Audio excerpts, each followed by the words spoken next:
بسم الله الرحمن الرحيم قلب وناكسن maanta oo ay taariikhdu tahay 9 bisha Luulyo 2026 waxaa xisbiga nabad iyo nolol uu ka qayb galay wareegii labaad ee shirkii wada hadallada ee magaalada Muqdisho uga socday mucaaradka iyo dowladda federaalka Soomaaliya oo ay soo abaabushay fududeynaysayna dowladda Turkiga. Shirka aan maanta ka qayb galnay waxa uu u dhaxeeyay dowladda federaalka Soomaaliya iyo nabad iyo nolol. waxaana goobjoog ka ahaa dowladaha Turkiga, Mareykanka, Ingiriiska iyo ururka midowga Yurub iyo qaramada midoobe oo loo yaqaano Quartet. Shirka maanta ujeedadiisu waxay ahayd in garab walba uu soo bandhigo nooca doorashada ee ay siinayaan ahmiyadda iyo sida looga bixi karo marxaladda siyaasadeed ee hadda lagu jiro. Sidaas daraaddeed waxaan jeclahay inaan dadweynaha Soomaaliyeed la wadaagno nooca doorasho ee aan u aragno in Soomaaliya ay kaga gudbi karto marxaladan cakiran. Doorashadaas waxaan jeclahay inaan si guud idinka siino 10 tilmaamood. 1. Doorasho dadku si sahlan u fahmi karaan. 2. Doorasho la wada aamini karo, la wada arki karo, ayna adag tahay in la isku qaldo. 3.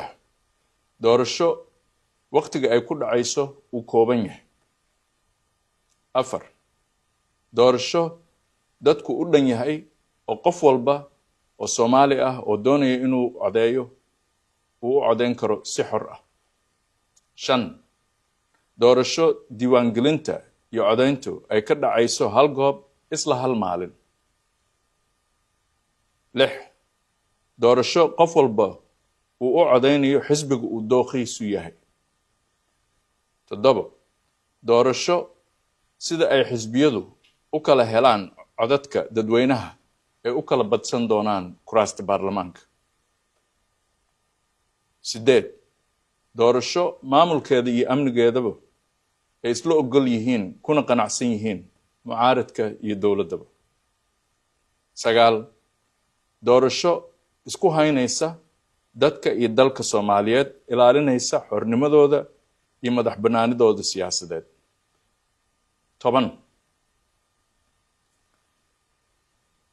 Nabad iyo nolol waxay diyaar u tahay wax walba oo ay Soomaali heshiis ku tahay, danta dalka iyo dadkana aan waxba u dhimayn inay qaadato.